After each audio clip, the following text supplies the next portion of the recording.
Welcome to the Slop Temple. We pray this video helps.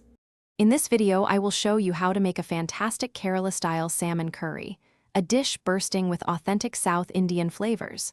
First, let's gather our ingredients.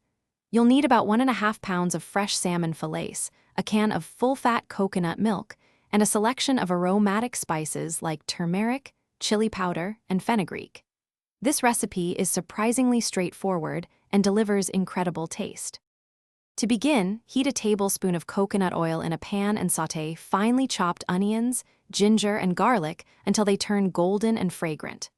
Next, stir in your turmeric, red chili powder, and a pinch of fenugreek, cooking for about 30 seconds to toast the spices. Then, pour in 1.5 cups of thick coconut milk and 1/4 cup of water, letting the mixture come to a gentle simmer.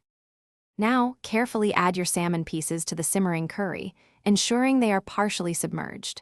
Let the curry cook gently for about 8 to 10 minutes, or until the salmon is cooked through and flakes easily. Avoid overcooking to keep the fish moist. Finally, for an authentic touch, garnish with fresh curry leaves and a small drizzle of virgin coconut oil just before serving this aromatic dish. This delicious Kerala salmon curry is best enjoyed hot, paired with fluffy steamed rice or traditional appam to soak up all the wonderful flavors. If you have any leftovers, they can be stored in an airtight container in the refrigerator for up to 3 days, often tasting even better the next day.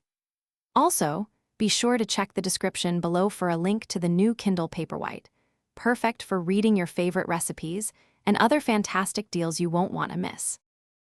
Thanks for watching. Consider subscribing if we helped you.